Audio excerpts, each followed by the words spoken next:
We should do that one day. Like on one of the videos, like we're like warming up for it. Like, oh, it's already going. Yeah, it's going on there, man. Unique New York. Unique pepper picked up pepper pickled peppers.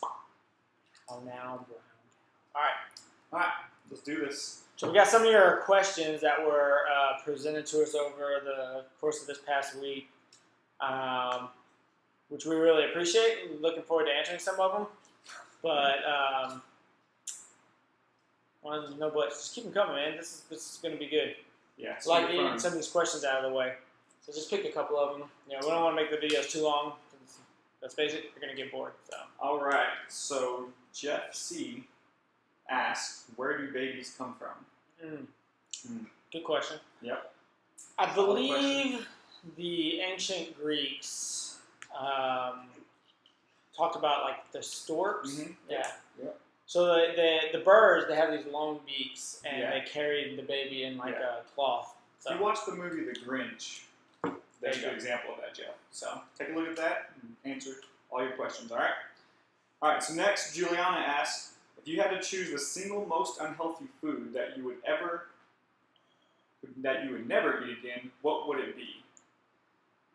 I came up with the donut. The donut is like Satan's trifecta, right? Because you have bread, just high glycemic, gluten-ridden, everything just nasty.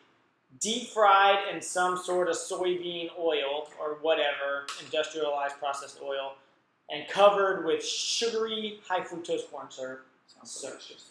So, tastes amazing, probably will kill you with one bite. So, And I would have to go with olives, so they're disgusting.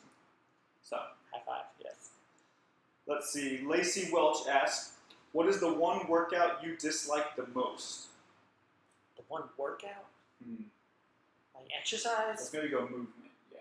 Let's go movement on that one. Workout's a big word. For me personally, what do you got? You got anything that you hate? I mean, burpees are pretty horrible for me. For me, it's probably the pistol, only because of my own lack of range of motion on it. Like I gotta have that counterbalance, which means I gotta add weight, which makes it harder already. So it'd probably be my least favorite one. Yeah. I don't mind some burpees, as long as it's not like a lot of them. Yeah, a lot of burpees said. All right, so Sarah Silva asks, what is carb cycling? All right, so carb cycling is generally when somebody will do a few days, like 3-ish days, of restricted carbohydrates, low carbing, right? And then they'll, like, over 2 days, do a high carb. They'll reload or replenish that. So you can see, like, where's the camera going? There, that way, cycles, right? So that's what it is. It has some benefits, but the main thing that I don't like with it is you go low carb, yes, you're going to run through your glycogen stores, so then you're going to have to, which is your sugar, your stored sugar, so you're going to have to start, your body's going to resort to burning fat and making more of its own sugars, right? So you'll see some different energy stores being used, so you're going to see probably a little bit of weight loss and utilizing some fat. You'll see some fat loss from that, which is good.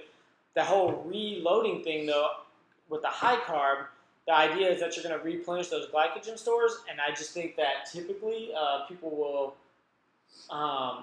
you're going to go well beyond like just that replenishing glycogen stores, right? Like it's not going to take you as much as you're going to eat in carbs to get your glycogen level back.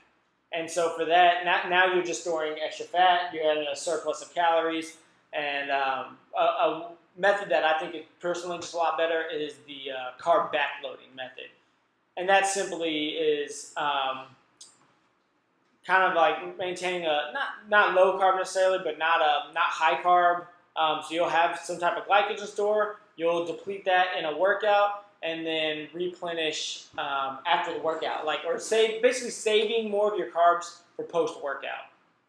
Yeah, I mean the carb cycling is essentially a way to control portion, right? They just do it by there's low portions or low calories one day, then they up the calories on a couple other days. So you just have your portions under control And if you think about it, most of them do that Issue. 3-2 method. So Yeah. ultimately, you'll still be in a calorie deficit because 3 days of low carb plus 2 days of highs. There's still a little bit of a deficit if you're counting all your macros, which Use the hand for the portions. yeah, it's Be just all way right. easier. And or if you want to kind of lower-ish carb, if you're trying like that's fine. But you got to fuel your work. There's no way you're gonna come in here and supply that. So Yeah, low carb. All right, let's just do one more. Since Okay. we're kind of far into it. So Jennifer Cooper asks, what is the appropriate or recommended hours of sleep, and does it differ for men, women, and age? The answer is yes. Good luck. there you go. Peace out.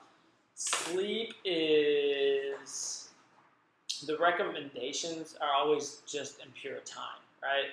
Because the idea is like if you spend enough time asleep, you're going to get your required whatever. But what's important is that you're getting certain amounts of certain types of sleep. There's different phases of sleep. You probably all have heard of like rapid eye movement. There's I think like 4 different phases of sleep. So Yeah. your real restorative deep sleep is what's kind of crucial out there. And there's a lot of like people out there trying to hack like how to get into that faster so that you can knock it out quicker. There's genetic mutations that certain people have that do allow them to get like more of a 4 to 6 hours. But the thing with that is that, look, unless you actually tested for it, don't assume you have it. Because everybody's like, yeah, no, I always just run on this or whatever, you know, and they're like, I feel great. You're running off of your adrenals. You're going to crash. You will burn and die, all right? So generally for an adult, it's 7 to 9 hours, and that's the time gap to hopefully get you enough of that sleep. It does differ for, I know children and old people need a lot more sleep, and during the middle, like your peak performance in life, your 20s and 30s is like your more normal, which is going to be the 7 to 9 hours. That's your norm. Yeah. But there's a lot of apps and a lot of other things that can kind of help track that too, like the quality of your sleep. They might not all be, you know, the best. I'm not here to promote any of them. I don't really use any of them, so I don't like sleeping with my phone that close to my head. But yeah, steal my thoughts, man. I think the most important thing for the sleep is, 1, get a dark room, make it a cool temperature so you're comfortable, and then 2, kind of, I heard literally listen to a lady talk about this the other day, but have a routine in bed, just like you do with your kids. I know you have young kids, Jennifer. You have a routine that happens right before bed. It just preps your body and your mind to get ready to go into that sleep mode, so you can set up that routine. You'll have an easier time falling asleep and staying asleep. All right? If nothing else, watch this video. I'll knock you out. That's right. Keep All right, the questions coming, guys. Send some more questions. Later.